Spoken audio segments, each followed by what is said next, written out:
পারভিন সুলতানা ওয়ালি মোহাম্মদ খানজি ববি 1954 সালে 4 এপ্রিল গুজরাটের একটি রাজবংশে জন্মগ্রহণ করেন। বাবা মার বিয়ের 14 বছর পর জন্মগ্রহণ করেন তিনি এবং একমাত্র সন্তান ছিলেন বাবা মায়ের। দুর্ভাগ্যবশত পারভিনের যখন 6 বছর বয়স তখন তার বাবা ক্যান্সারে আক্রান্ত হয়ে মারা যায়। পারভিন একটা হাভেলির মতো জায়গায় থাকতো, 54টা রুম ছিল সে যে বাসাটায় বড় হয়েছে থাকস।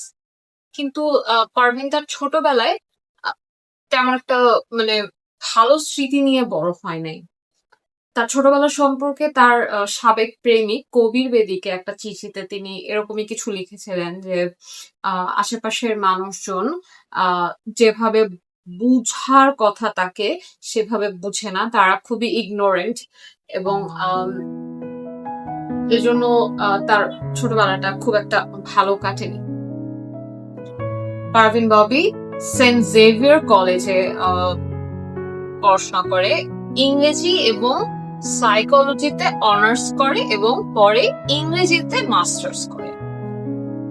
মুসলিম পরিবারে জন্মগ্রহণ হলেও ছোটবেলা থেকেই পারভিন অন্যান্য ধর্মের প্রতি খুবই ওপেন মাইন্ডেড ছিল এবং 1997 সালে উনি খ্রিস্টান ধর্ম গ্রহণ করেন। পারভিন ববির মডেলিং শুরু হয় হচ্ছে 1971 সালে এবং তার মডেলিং শুরু হয়ে যাওয়ার পর আশেপাশের পরিচালক এবং কাস্টিং ডিরেক্টর যারা এরকম ধরনের মানুষ তাদের নজর কাটতে থাকে পারভিন। এবং কেনই বা পারভিন ববি নজর কাড়বে না, কারণ সেই সময় পারভিন ববির মতো গ্ল্যামারাস বোল্ড ক্যারেক্টার কয়জনই বা ক্যারি করত। কারণ সে সময় নায়িকাদের একটা কমন ক্যারেক্টারাইজেশন ছিল একটা শাড়ি, একটা দুঃখী দুঃখী ভাব, একটু শান্ত, একটু লাজুক। এর মধ্যে পারভিন ববি ছিল একদম মানে ডিফারেন্ট। সে তার ব্যক্তিগত জীবনে যেরকম অ্যাট্রাকটিভ, গ্ল্যামারাস, কেয়ারফ্রি, সে তার ক্যারেক্টার গুলো সে মডেলিংও সেভাবে নিজেকে তুলে ধরে।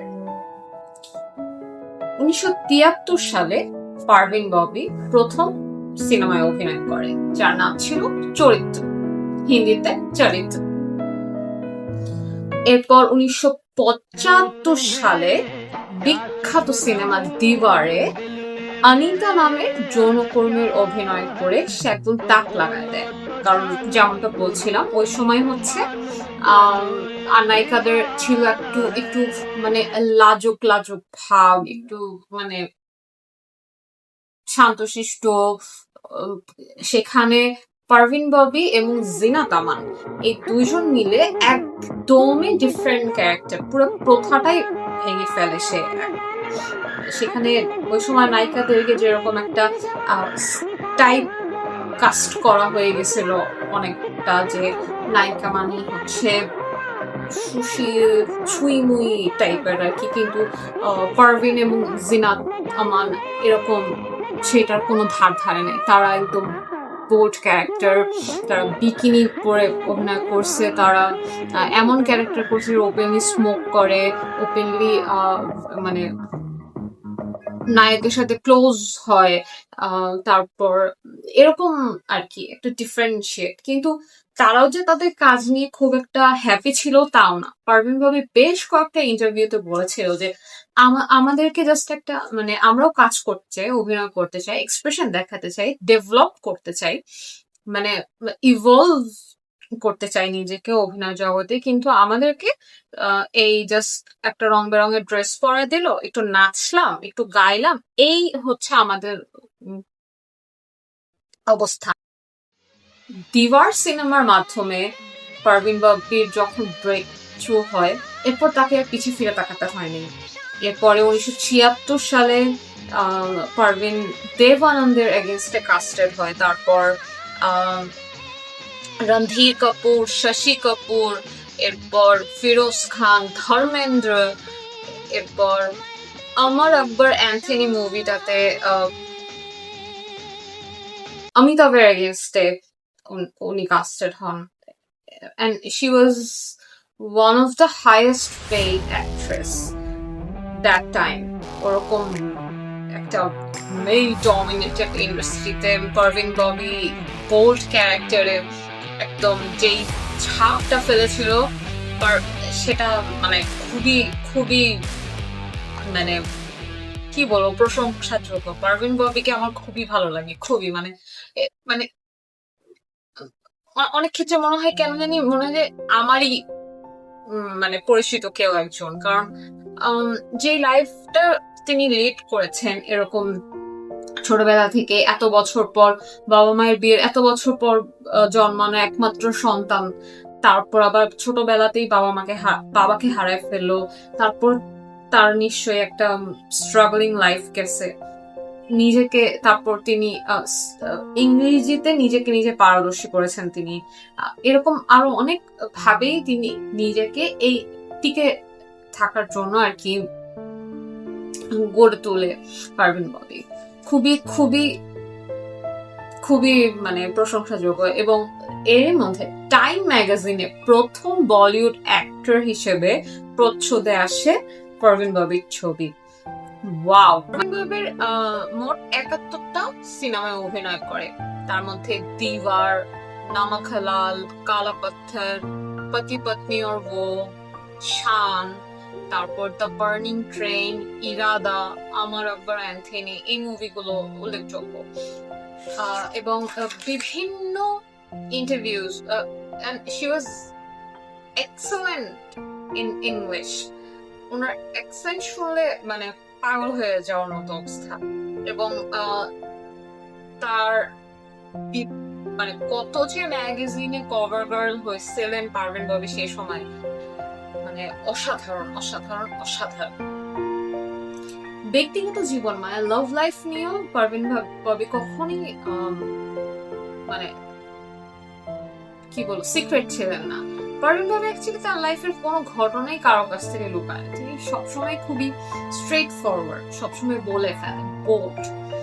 তো রিলেশনশিপের দিক দিয়েও পারভিন ববির লাইফ অনেক আপস এন্ড ডাউনস এর মধ্যে দিয়ে গেছে বলবো।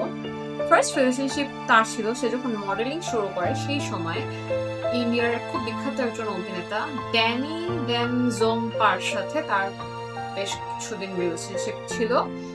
তারপরে 1975 সালে কবির বেদির সাথে তার রিলেশনশিপ হয়। কবির বেদি ওই সময় তার ওয়াইফ প্রতিমা বেদির সাথে একটা ওপেন ম্যারেজ রিলেশনশিপে ছিল। এবং ইন্টারেস্টিংলি প্রতিমার সাথে পারভিনের খুব ভালো একটা ফ্রেন্ডশিপ হয়। এবং প্রতিমা যখন জানতে পারে যে কবির এন্ড পারভিন আর ডেটিং, তো সেই সময় কবিরকে ডিভোর্স দিয়ে দেয় যাতে সে ফ্রিলি পারভিনকে ডেট করতে পারে। এবং এটা কোনো মানে রাগ করে না যে ডিভোর্স দিয়ে দিলাম কর, এরকম না, সে সম্মতিতে খুশি খুশি। এবং পারভিনের সাথে প্রতিমার খুব ভালো একটা ফ্রেন্ডশিপ ছিল। যখন তার হাজবেন্ডের সাথে পারভিনের রিলেশনশিপ হয় তখনও, তারপরেও খুব ভালো একটা সম্পর্ক ছিল তাদের মধ্যে। ভেরি গুড, গার্লস গার্ল না? যাই হোক, তো কবির বেদির সাথে পারভিনের রিলেশনশিপটা খুবই ওপেন ছিল এবং খুবই মানে সবাই তাদের একসাথে সবসময় দেখতো। তারা স্পেন, ইতালি অনেক জায়গায় ঘুরে। কিন্তু স্যাডলি 1977 সালে তাদের ব্রেকআপ হয়ে যায়। এরপর পরিচালক মহেশ ভাটের সাথে পারভিন ববির একটা সম্পর্ক থাকে। যদিও মহেশ ভাট প্রথমে এই ব্যাপারটা নিয়ে তেমন মুখ খোলে নাই, কিন্তু তারপরে পারভিন ববির মৃত্যুর পরে সে বেশ কিছু ইন্টারভিউতে ওপেনলি পারভিন ববির রিলেশন, তার সাথে সম্পর্ক ব্যাপারে সে ওপেনলি বলে। জনপ্রিয়তার একদম উচ্চতায় থেকে একদম পিক টাইমে পারভিন ববি হুট করে 1983 সালে বলিউড ত্যাগ করে ইউএসএতে চলে যায়। এরপর তার আর কোনো খোঁজ পাওয়া যায় না, সে কারোর সাথে আর কোনো যোগাযোগ রাখে না, সবার অন্তরালে চলে যায় সে। এক সময় যেই স্টার সবার সামনে জল করতো, সে নিজেকেই কেন জানি নিভিয়ে ফেলতে চাইল।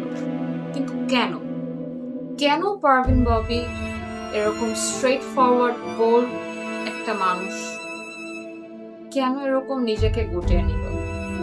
কি এমন হয়েছিল তার যে এরকম একদম একা থাকতে চাইলেন তিনি?